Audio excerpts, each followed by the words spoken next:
La Segunda Guerra Mundial.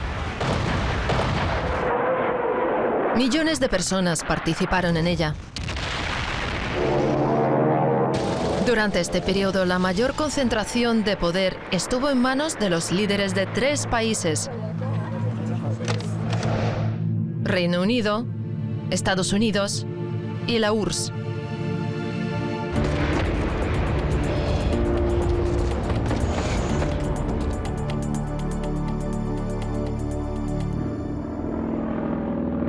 ...31 de marzo de 1945... un avión de la Real Fuerza Aérea Británica aterriza en Crimea. A bordo, una persona importante: la esposa del primer ministro del Reino Unido, Clementine Churchill.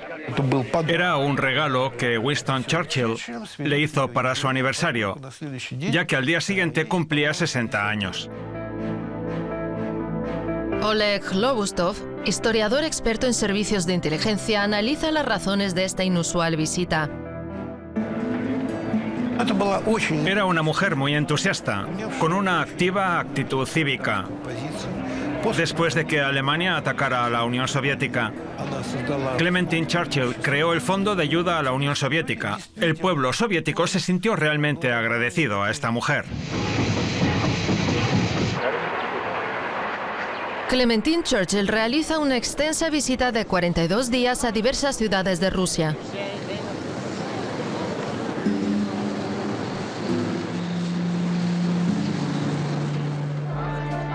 Lleva equipo médico a los soldados del Ejército Rojo. Conoce a las trabajadoras de una fábrica de chocolate. Lleva regalos a colegios y orfanatos.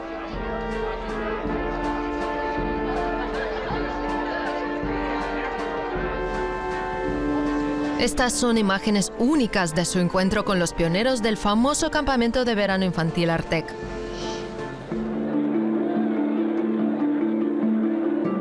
El gobierno soviético concede a Clementine Churchill la Orden de la Bandera Roja del Trabajo y la insignia de oro a la excelencia por la defensa sanitaria. El 9 de mayo de 1945, el día de la victoria, Clementine Churchill se encuentra en Moscú. El 9 de mayo, Clementine Churchill pronuncia un discurso en la radio en el que se dirige al pueblo soviético felicitándolo por la victoria. Compartió ese momento con el pueblo soviético.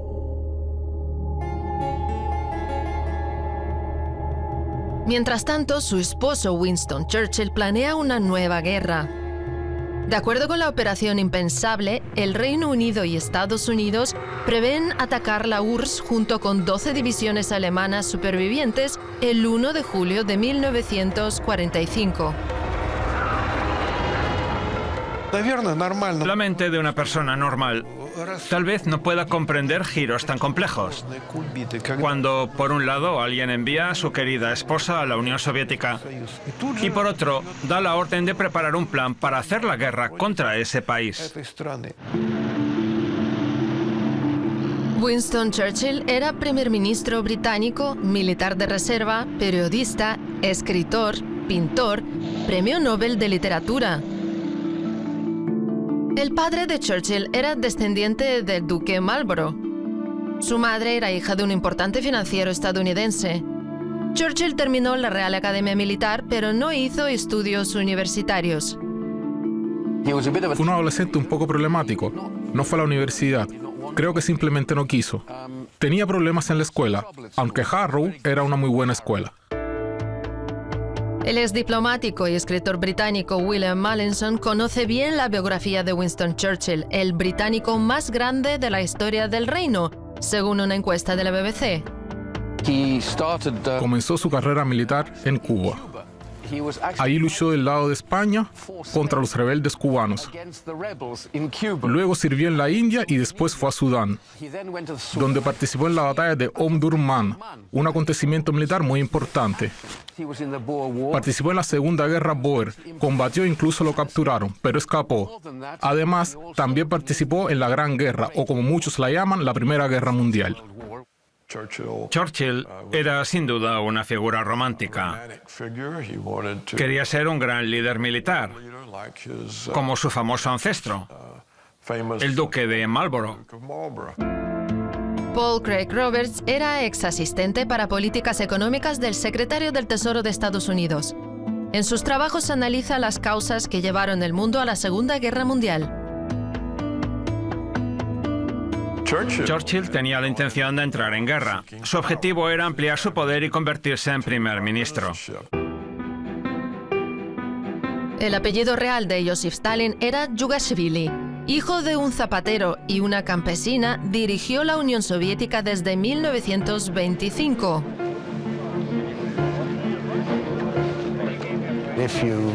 Al evaluar de forma objetiva los logros de la Unión Soviética en la época de Stalin, tenemos que admitir que fueron colosales. Los ciudadanos soviéticos tuvieron acceso a prestaciones sociales, a servicios de salud, educación y a un mejor nivel de vida.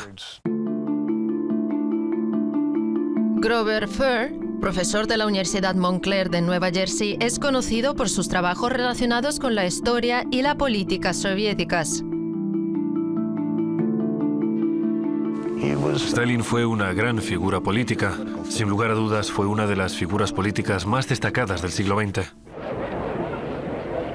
Sin embargo, al principio los aliados tratan con arrogancia al tío Joe, que es como llamaban a Stalin en Occidente. El líder soviético es de humilde origen y conoció la cárcel y el destierro. Stalin ascendió desde lo más bajo. Él mismo se inventó el seudónimo Stalin, derivado de la palabra rusa para acero. El experto en lucha antiterrorista y exanalista del ejército de Estados Unidos, Scott Bennett, conoce bien la compleja historia de la cooperación entre Estados Unidos y la URSS. Durante la Segunda Guerra Mundial, Stalin consiguió un gran éxito. Desempeñó un enorme papel en la guerra con su lucha contra el nazismo alemán. Franklin Delano Roosevelt, 32º presidente de Estados Unidos, dirigió el país de 1933 a 1945. Roosevelt provenía de una familia muy adinerada que pertenecía a las élites locales desde el siglo XVII. Las familias Roosevelt y Delano crearon sus fortunas desde mucho tiempo atrás en los sectores de la construcción naval, el comercio y muchos otros. Roosevelt era pragmático y cuando conviene a los intereses de Estados Unidos está dispuesto a cooperar con la Unión Soviética. Justo a su llegada a la presidencia en 1933, se establecieron relaciones diplomáticas entre Estados Unidos y la URSS. Los estadounidenses consideran a Franklin Delano Roosevelt uno de los presidentes más grandes de la nación. Además, fue el único presidente que gobernó durante 4 mandatos. Normalizó la situación en Estados Unidos después de la Gran Depresión, la crisis económica que comenzó con el crack bursátil de finales de los años 20. La Gran Troika, así llaman a los líderes de los estados aliados de la Segunda Guerra Mundial, personas de diferentes caracteres, de diverso origen y visiones opuestas. Todos ellos defendían los intereses de su propio pueblo y de su clase gobernante. Por entonces, la humanidad vivía la guerra de mayores proporciones en la historia mundial. Doctor en historia, Anton Lazo ha analizado escrupulosamente en sus libros las diversas situaciones que se dieron durante la Segunda Guerra Mundial. Por primera vez en la historia, se formó contra Alemania una alianza de estados con muy diversos regímenes y fundamentos sociales y políticos. Era una situación sin precedentes, para la cual no había recetas ni reglas a seguir.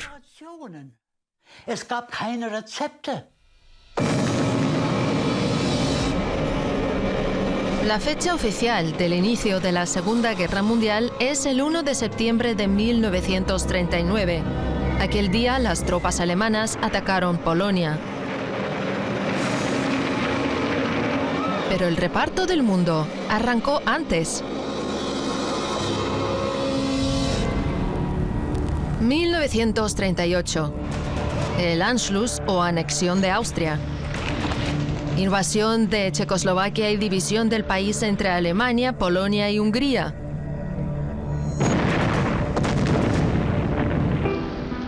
El Reino Unido y Francia, aliados de Checoslovaquia, la sacrifican en aras de la paz con Alemania nazi.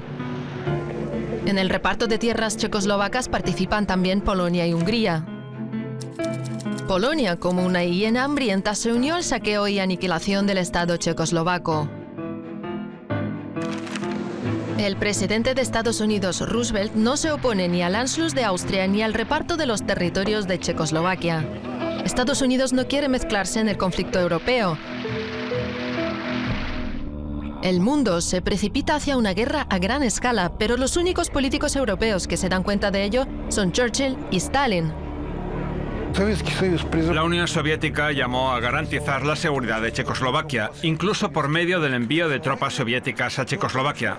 Pero Polonia se negó a darles paso por su territorio, traicionando de hecho a su aliado geopolítico. Y ya más tarde, hasta participó en la división de Checoslovaquia, anexionándose la parte checa de la Silesia de Chesen. Se hizo caso omiso a las propuestas soviéticas. Los eventos seguían su curso como si la Rusia soviética no existiera. Más tarde lo pagamos muy caro.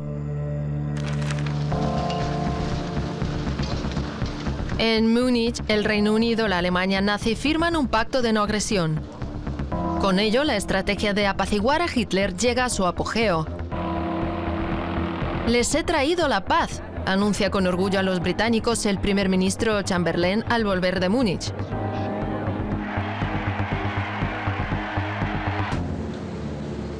Churchill responde así: «Es una derrota total e incondicional.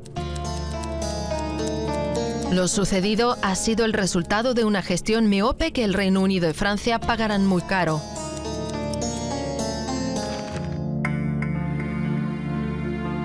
Para Churchill ya era obvio. Había empezado el reparto de fronteras en Europa. La guerra era inevitable. Pero por entonces no era miembro del gabinete ni podía cambiar nada.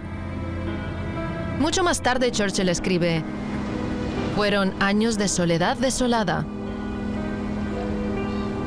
Estados Unidos también comprendió el alcance de los sucesos de Múnich. La gente dice que Hitler tiene a Chamberlain en el punto de mira. Francia y el Reino Unido han firmado un acuerdo de paz vergonzoso. Marzo de 1939, la Unión Soviética propone a los países de Occidente la creación de un bloque antifascista para contrarrestar los propósitos de Hitler. La URSS intentó movilizar a Occidente para que se mantuviera unido contra el fascismo. Se opuso al Pacto de Múnich y a la invasión de Checoslovaquia por parte de Hitler, pero nadie la apoyó.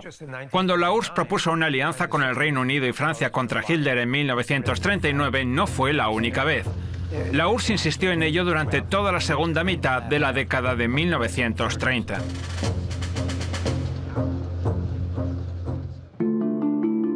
Peter Kuznick, escritor y profesor de historia en la Universidad Americana de Washington, analiza la correlación de fuerzas en la Europa de preguerra.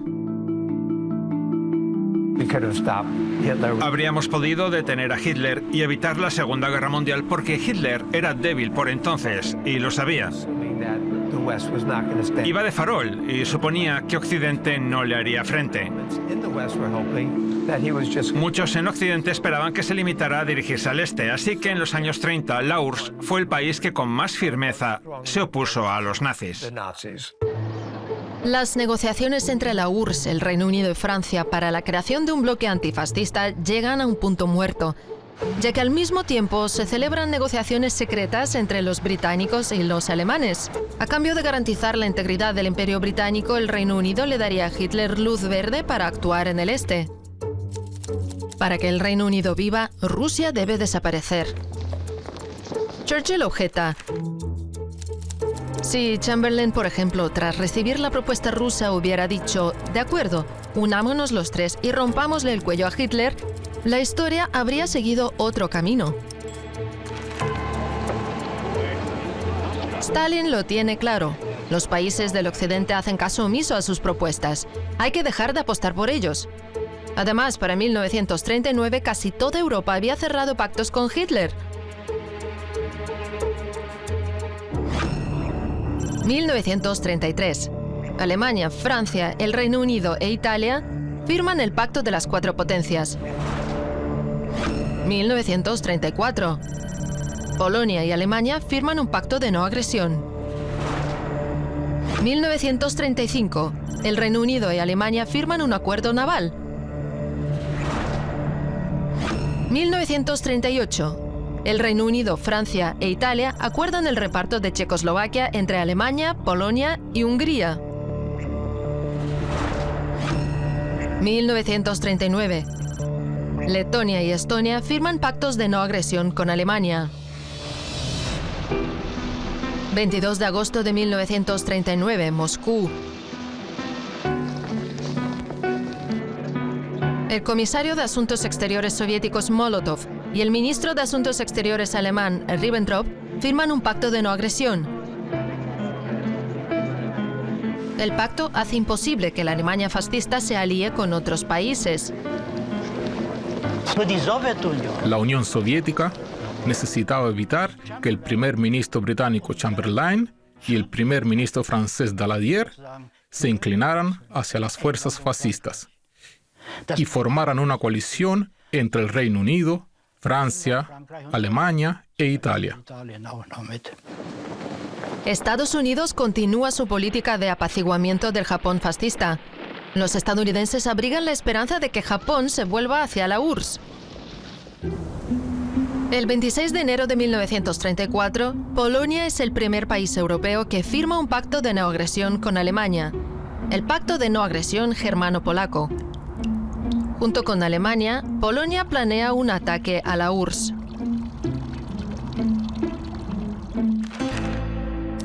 Polonia no debe permanecer pasiva en este momento histórico. El principal objetivo es el debilitamiento y la derrota de Rusia.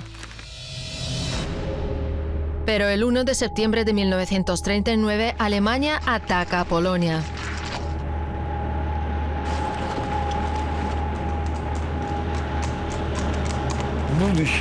En el mundo del futuro, Polonia, al igual que muchos otros países como Lituania, Letonia o Estonia, simplemente no encajaban.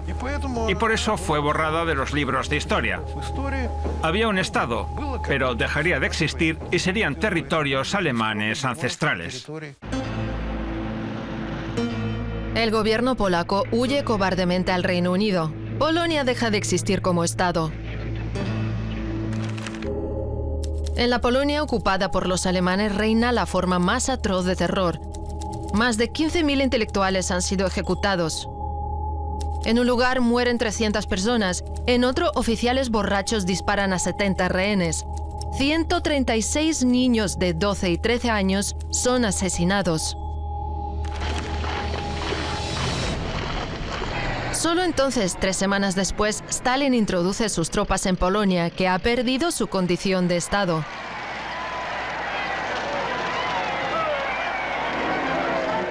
El Reino Unido y Francia se muestran comprensivas con la entrada de las tropas soviéticas. Para la Unión Soviética era vital alejar las posiciones del ejército alemán lo más al oeste posible para ganar tiempo y reunir fuerzas procedentes de todos los rincones de su colosal imperio. El pacto Ribbentrop-Molotov fue un factor decisivo en la victoria de la URSS en la guerra. Si no hubiera habido esos 300 kilómetros extra entre el ejército alemán y Moscú, Alemania bien podría haber tomado la capital soviética. Esto también salvó a Leningrado. Si no hubiera sido por esa distancia entre la ciudad y el ejército alemán, Leningrado habría sido tomada. Hitler ya había anunciado en ese momento que se disponía a tomar Leningrado, exterminar a todos sus habitantes y entregar la ciudad en ruinas a Finlandia. Por cierto, el mariscal finlandés Mannerheim apoyó plenamente esa idea. Al mismo tiempo, Roosevelt, en su discurso a la nación, promete no interferir en la guerra y aplica la ley de neutralidad. Durante este periodo, Estados Unidos muestra una clara hostilidad hacia la Unión Soviética. En la primavera de 1940 se suspenden todos los contactos entre ambos países. Estados Unidos se mantuvo neutral, lo que Roosevelt lamentó más tarde. Comprendió que en aquel momento todavía hubiera sido posible detener a los nazis, detener a las fuerzas fascistas. 10 de mayo de 1940. Las tropas alemanas entran en Francia y un mes después Hitler está en París. Gran parte del territorio está ocupado. No hay ejército. Para la Unión Soviética, la caída de Francia fue una ducha de agua fría. La capitulación de Francia supuso una situación geopolítica totalmente diferente. El profesor de historia, Alexei Isaev, evalúa en sus obras distintos acontecimientos de la Segunda Guerra Mundial. Para la Unión Soviética fue un estímulo para tomar medidas inmediatas con el fin de mejorar la eficacia en combate del Ejército Rojo. Por supuesto, la Unión Soviética era consciente desde el 1939 de que podría tener que luchar sola y tomó medidas para hacerlo con éxito. La política de apaciguar a Hitler del primer ministro Chamberlain resulta un fracaso y este dimite. El 10 de mayo de 1940, día del ataque a Francia, Winston Churchill se convierte en primer ministro de Gran Bretaña. No puedo ofrecerles más que sudor y sangre, dificultades y lágrimas. Sucedió a Chamberlain porque este, como todo el mundo sabe, no quería la guerra contra Alemania. Y Churchill nunca dudaba cuando se trataba de guerrear con los alemanes. No confiaba en ellos. No confiaba en Hitler y no le gustaba Hitler. 13 de agosto de 1940.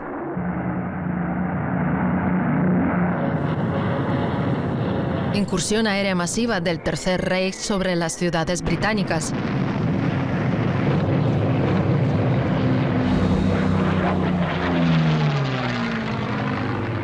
La noche siguiente, 80 aviones de la Fuerza Aérea Británica atacan Berlín.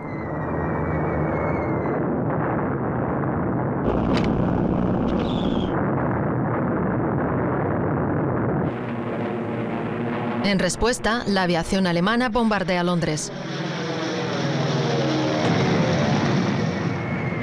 La operación Blitz dura casi 8 meses y provoca una destrucción catastrófica en muchas ciudades británicas.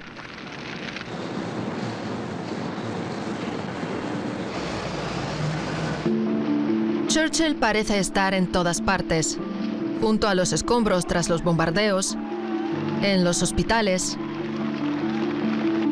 dando discursos, trabajando en planes militares. Si no fuera por su edad, 66 años, seguramente iría al combate. Pero Inglaterra no puede resistir sola. Y por eso Churchill pide ayuda a Roosevelt.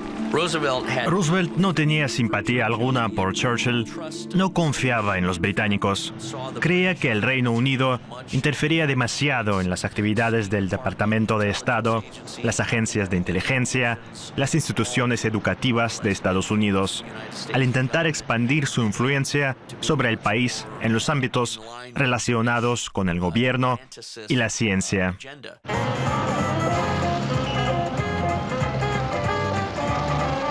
La guerra es la guerra y los negocios son los negocios, dicen en Estados Unidos.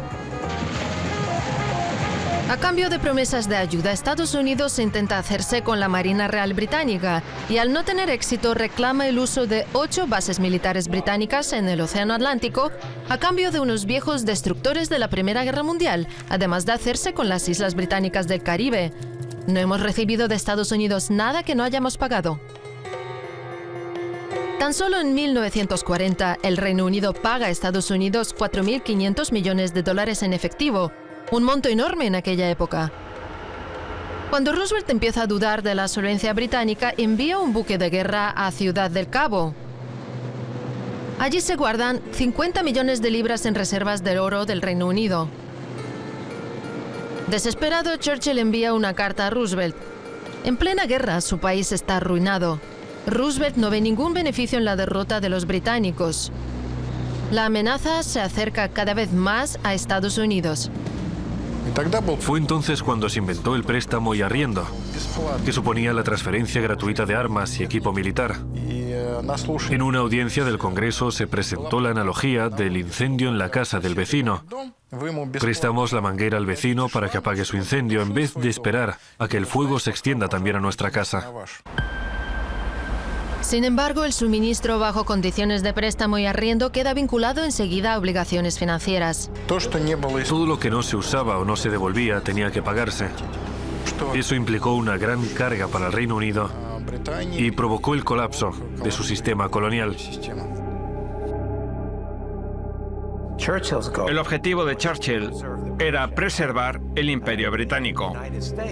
Por su parte, lo que buscaba Estados Unidos era la apertura para el dólar y el comercio, el acceso a los mercados y recursos en todo el mundo.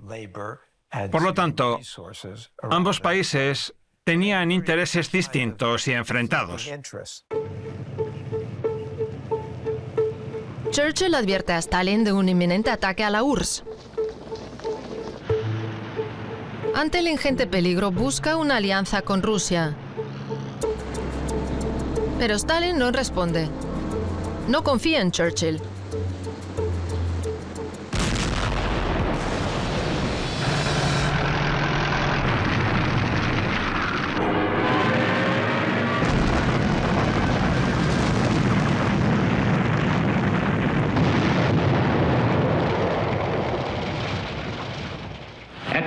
Hoy, a las 4 de la mañana, Hitler ha atacado Rusia. De súbito, sin declaración de guerra, ni siquiera un ultimátum. Las bombas alemanas cayeron sobre las ciudades rusas. La amenaza para Rusia es una amenaza, tanto para nosotros como para Estados Unidos. 2 días después, el presidente Roosevelt también manifiesta su apoyo a la URSS. Pero en Estados Unidos actúan también otras fuerzas. Harry Truman, en un discurso ante el Senado en diciembre de 1941, declaró: si los rusos ganan, ayudaremos a los alemanes, y si los alemanes ganan, ayudaremos a los rusos. Así se destruirán mutuamente. Esos eran los ánimos en Occidente en aquel momento. Era algo peligroso, destructivo. Roosevelt alerta a Stalin de la intención de Japón de atacar a la Unión Soviética. Pero los servicios de inteligencia soviéticos informan que aún no se ha tomado una decisión sobre el ataque.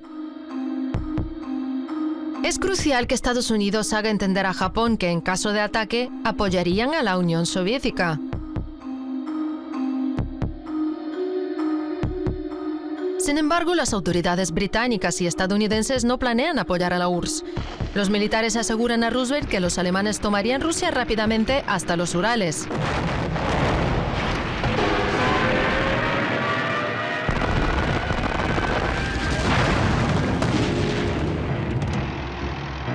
En sus memorias, Churchill recuerda que 4 de cada 5 expertos de la oficina de guerra estaban seguros de que Rusia sería derrotada en pocos días.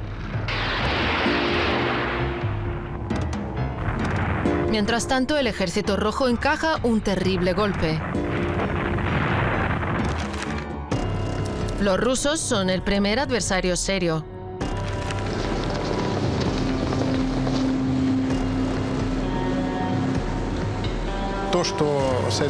No es cierto que la Unión Soviética no estuviera preparada para la guerra. La URSS se estaba preparando para la guerra, antes que nada, tanto en el aspecto económico como en el militar. Otra cosa es que el verano de 1941 nos agarró desprevenidos, pero desde el punto de vista de la estrategia a largo plazo, la movilización de la industria, que empezó de hecho no en 1941 sino mucho antes, y muchas otras decisiones, nos ayudaron a no repetir en 1941 la derrota de Francia en el 40. Los aliados lo tienen claro. Los soviéticos lucharán hasta el final contra Hitler. Solo entonces, en octubre de 1941, el Lend-Lease se extiende a la URSS. Pero la mayor cantidad de suministros, el 80%, siguen enviándose al Reino Unido. Todas esas entregas se pagaban a plazos. Durante años hubo un acuerdo para que la Unión Soviética reembolsara el coste de todos los bienes recibidos y así se hizo. Más aún, se pagó el doble por ello, ya que la parte estadounidense incrementó de forma considerable el precio inicial acordado.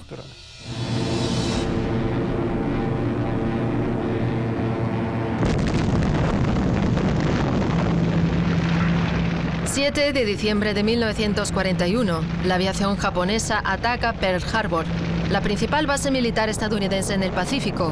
Estados Unidos entra en la guerra. La enorme base industrial, pensada para suplir las necesidades del sector civil, se reorientó muy rápidamente hacia la producción de municiones, tanques, aviones y buques de guerra destinados al esfuerzo bélico.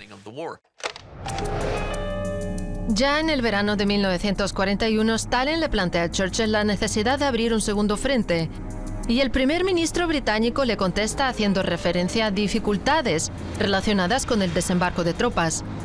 Roosevelt promete el desembarco de tropas en Francia en 1942, y después le pide a Churchill que le diga a Stalin que la operación no tendrá lugar. Churchill viaja a Moscú.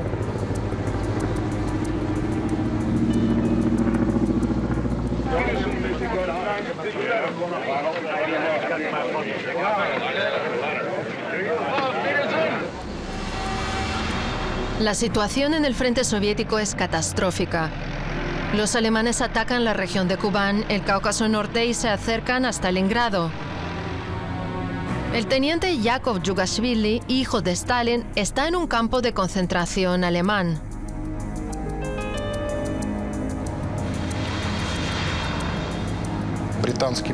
El primer ministro británico arribó a Moscú en un contexto de graves dificultades estratégicas.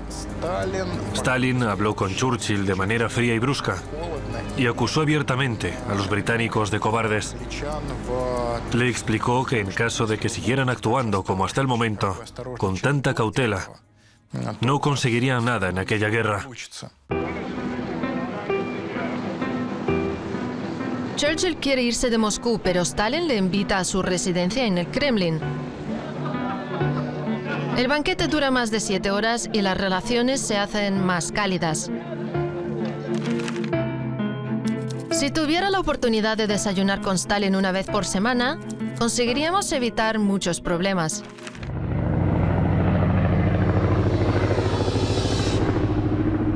Irán, noviembre de 1943. Teherán, capital de Irán. Aquí tienen representaciones diplomáticas los 3 países. La primera reunión de la Gran Troika. Stalin insistió en que la conferencia se celebrara en un lugar que tuviera conexión telegráfica con Moscú, ya que en aquel momento en el frente soviético-alemán se desarrollaba una batalla de gran envergadura en las regiones al oeste del río Dnieper, y los radiogramas corrían el riesgo de ser interceptados y descifrados. La embajada estadounidense se encuentra en las afueras de la ciudad y Roosevelt, tomando en cuenta la amenaza terrorista, acepta la invitación para hospedarse en la embajada soviética. Las conversaciones también se celebran aquí, y Churchill llega a ellas a través de un pasillo cubierto que conecta la misión soviética con la inglesa. El primer ministro británico ve con malos ojos el acercamiento entre Stalin y Roosevelt. La situación aún se complicaba más por el hecho de que Churchill, además de ser colonialista, era también abiertamente racista, lo que ofendía profundamente a los líderes estadounidenses, a Roosevelt y al vicepresidente Henry Wallace. Claro que era racista. Por ejemplo, solía decir que odiaba a las personas con los ojos rasgados y coletas, es decir, chinos y japoneses. Pero no debemos olvidar que en aquella época la mayoría de las personas eran racistas. Su actitud hacia los indios, en términos generales, también era extremadamente racista y humillante. Su colega en el gabinete, Lord Emery, una vez anotó sus palabras: "Los indios son un pueblo de bestias, con una religión de bestias". El periodista indio Ajay Goyal sabe perfectamente cómo ocurrió la colonización de su patria por la corona británica. En 1943, justo durante la conferencia de Teherán, en Bengala comenzó una hambruna devastadora que se cobró la vida de más de 4 millones de personas. No fue un error humano, fue una decisión consciente tomada por Winston Churchill, privar a Bengala de cereales y enviarlos a Europa. De este modo, intentaba crear una reserva de alimentos en caso de que se abriera un segundo frente. Cuando le comunicaron el gran número de personas que moría, contestó: si tanta gente muere, ¿por qué Gandhi sigue vivo?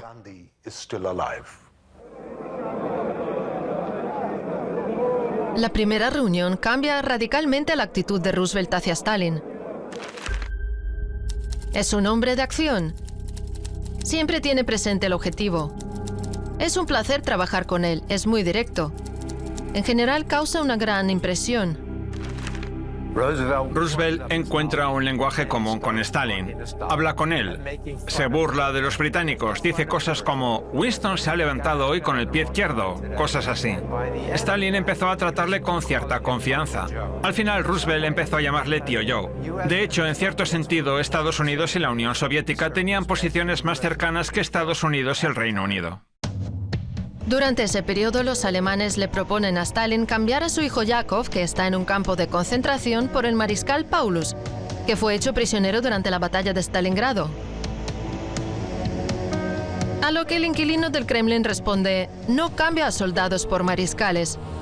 Los aliados se enteran de lo sucedido. Roosevelt fue criticado por su admiración por Stalin, Rusia y el pueblo ruso, mientras que tenía una relación tirante con Winston Churchill.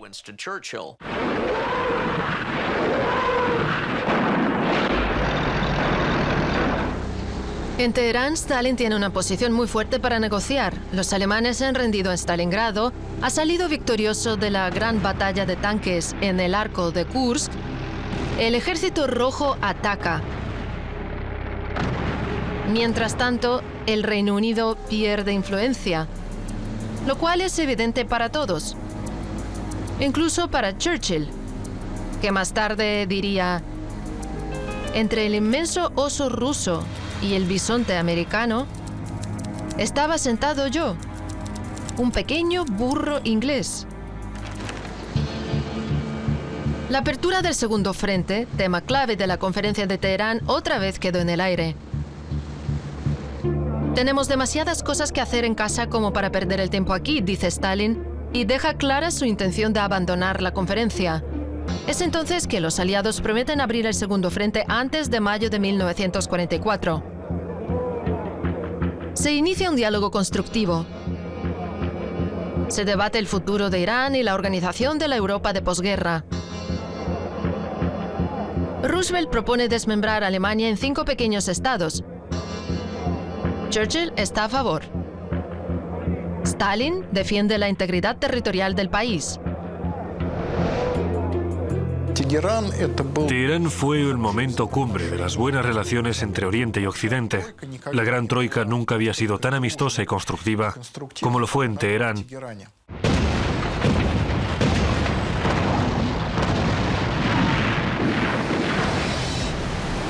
6 de junio de 1944, Normandía.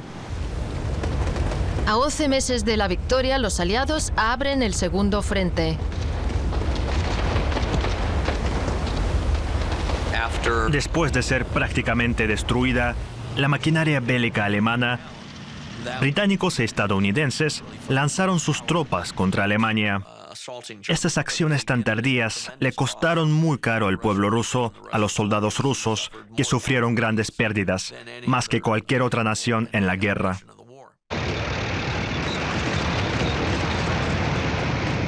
La operación Bagration se convierte para Hitler en un desastre aún mayor que Stalingrado. En 5 semanas, el Ejército Rojo avanza 720 kilómetros, llegando a Varsovia. Casi 20 divisiones alemanas son completamente destruidas y otras 50 sufren grandes pérdidas. Durante la mayor parte de la guerra, estadounidenses y británicos juntos se enfrentaron a 10 divisiones alemanas, mientras que los soviéticos solos se enfrentaron a más de 200. Yalta, Crimea. Febrero de 1945.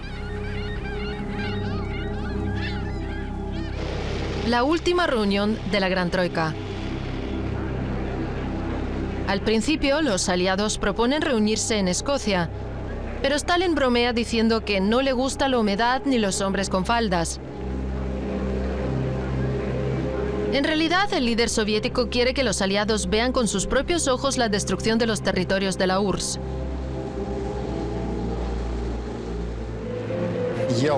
En Yalta la reunión comenzó con un resumen de los éxitos alcanzados por el Ejército Rojo en el frente oriental, cosa que impresionó enormemente a los aliados, pues no podían presumir de lo mismo. En febrero de 1945 las cosas no les iban muy bien. El 4 de febrero de ese mismo año, el Ejército Rojo se encontraba a 70 kilómetros de Berlín, a orillas del río Oder. Fue un éxito de enormes proporciones. En Yalta hubo reuniones abiertas que fueron cubiertas por la prensa y hubo otras cerradas en las que se acordó que 2 o 3 meses después del final de la guerra en Europa, la Unión Soviética le declararía la guerra a Japón. Roosevelt está muy interesado en que la Unión Soviética le declare la guerra a Japón, mientras que Stalin necesita asegurar las fronteras orientales de la URSS y recuperar el control perdido en la guerra ruso-japonesa sobre Yuzhno-Sajalinsk y las Islas Kuriles. Se decide el destino de Polonia. Churchill quiere que el gobierno pro-occidental que está en el exilio en Londres regrese a Varsovia. Stalin quiere una Polonia amistosa e insiste en celebrar elecciones libres. Roosevelt apoya a Stalin y Churchill se ve obligado a ceder. Se suponía que Polonia recibiría vastos territorios alemanes y además muy industrializados. Para decirlo directamente, era un auténtico regalo para la Polonia de posguerra. De este modo, el caso de Polonia fue el primer motivo de frialdad entre los aliados que desembocaría en la Guerra Fría. Roosevelt propone crear una nueva coalición internacional, la Organización de las Naciones Unidas. Los países ganadores tendrían derecho a veto en la ONU sobre las cuestiones más importantes. En Yalta aparecieron los primeros signos de división entre los aliados. Sentados uno frente a otro, esperaban encontrar una solución. Promovían, sobre todo Churchill, una política anticomunista y antisoviética. Los británicos y los estadounidenses pretendían hacerle el mayor daño posible a la URSS y debilitarla para que les fuera más fácil manejarla después de la guerra. Un mes más tarde, en marzo de 1945, los aliados comienzan negociaciones secretas con Alemania sobre la rendición de sus tropas en el norte de Italia. Por supuesto, la Unión Soviética se enteró. Solicitó participar, pero la rechazaron. Con lo cual, los aliados occidentales violaron sus obligaciones ante la URSS, incluso antes del final de la guerra. Es decir, soy aliado de la Unión Soviética y al mismo tiempo estoy negociando con el enemigo. Desde el punto de vista político, eso es una traición, y moralmente es incluso peor. En una carta al presidente Roosevelt, Stalin acusa abiertamente a los aliados de llegar a un acuerdo con Alemania a sus espaldas. Un Roosevelt ya gravemente enfermo le contesta: «Está usted mal informado». A lo que Stalin responde: «Nuestros informantes son personas humildes y honestas». No puedo descartar la posibilidad de que Roosevelt fuera engañado por sus subordinados.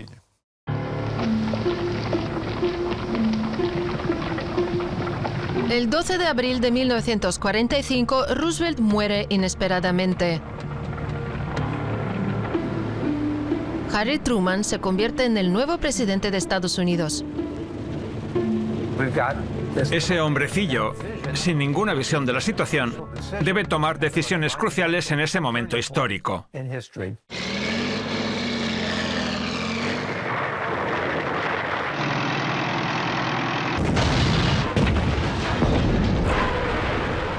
El 30 de abril de 1945, la bandera roja es izada sobre el Reichstag.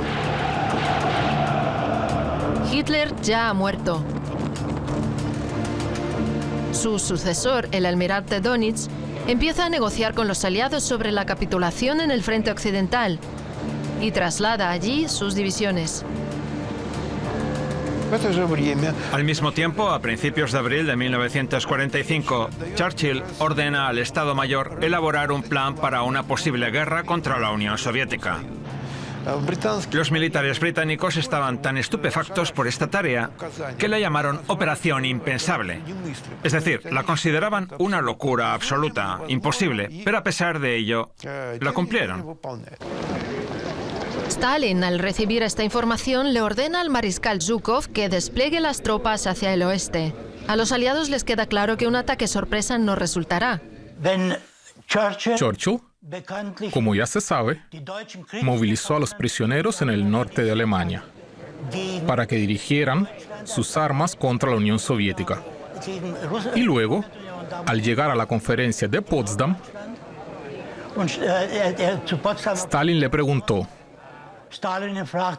¿qué está pasando? ¿Qué están haciendo allí? Churchill le respondió: no me han informado, lo averiguaré. Así era el doble juego de las potencias occidentales.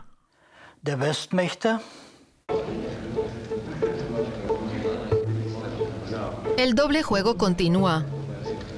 Alemania capitula el 7 de mayo en la sede del comando estadounidense en la ciudad francesa de Reims. Stalin está furioso. La carga principal de la guerra la soportó el pueblo soviético, pero la rendición se firma en territorio francés y los angloamericanos desempeñan el papel principal. La rendición debe ser un acto histórico de primera magnitud y ser firmada en el lugar de donde vino la agresión fascista, en Berlín. Y no unilateralmente, sino con la participación obligatoria del alto mando de todos los países miembros de la coalición antifascista. Los aliados se ven obligados a aceptar, acuerdan considerar como preliminar el documento firmado en Francia.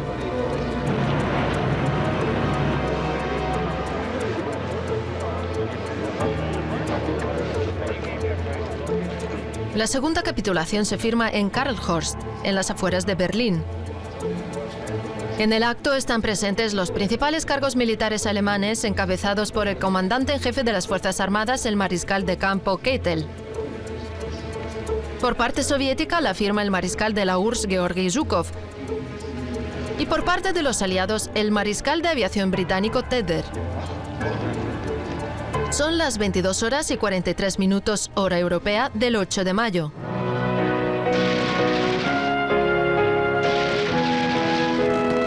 En Moscú son las 0 horas 43 minutos del 9 de mayo.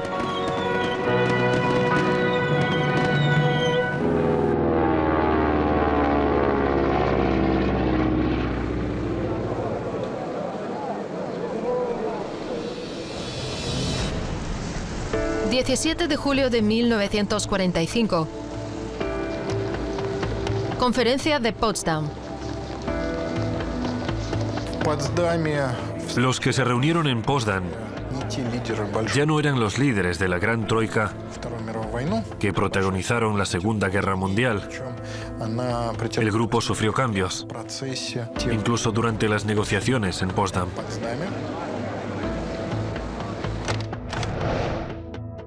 Churchill pierde las elecciones que se celebran en ese momento en Gran Bretaña. Mientras estaba en Potsdam, Churchill fue destituido de su cargo por el pueblo británico. Estaban hartos de él. Y aunque ahora lo consideran un gran líder de la época de la guerra, en aquel entonces la gente no estaba muy entusiasmada con él. Churchill participa en las negociaciones de Potsdam durante 9 días, pero el nuevo primer ministro británico, Clement Attlee, fue el encargado de concluirlas. Harry Truman ocupaba el cargo de presidente de Estados Unidos y se mostraba mucho más hostil que Roosevelt respecto a la Unión Soviética. Roosevelt estaba convencido de que sin la participación de la Unión Soviética era imposible lograr una paz duradera. Fue el último líder de Estados Unidos que quiso la paz y no la guerra.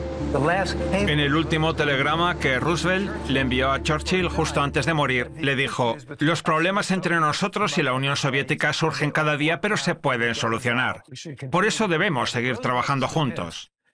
Estaba convencido de que la URSS y Estados Unidos seguirían siendo amigos y aliados en el periodo de posguerra. En Potsdam, Truman recibe la noticia: ha nacido el niño. Se trata de la bomba atómica. Cuando se lo comunica a Stalin, el líder soviético no se muestra interesado. El tío John no ha entendido nada, piensa Truman. Pero el hecho es que Stalin ya lo sabía. En Potsdam se recuperan los temas previamente discutidos en Yalta, en especial la reorganización de Europa tras la guerra.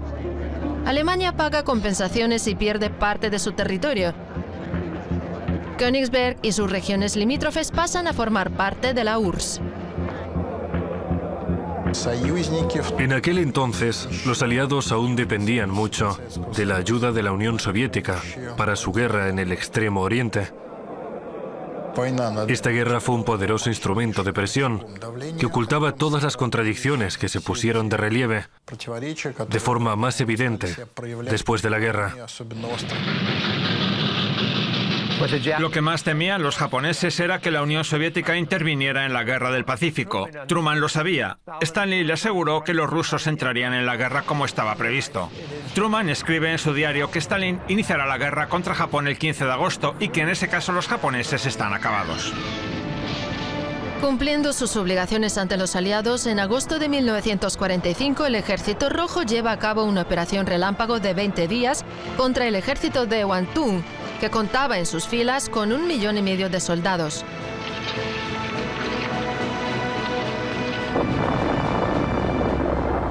Aunque desde el punto de vista militar no estaba justificado, Estados Unidos arrojó sendas bombas atómicas sobre las ciudades japonesas de Hiroshima y Nagasaki. ¡Basta! Ya no nos interesa la alianza con los rusos y podemos incumplir nuestros acuerdos con ellos. Debemos hacer como si los acuerdos de Yalta no existieran. Un año después, el 5 de marzo de 1946, Churchill pronuncia su famoso discurso de Fulton.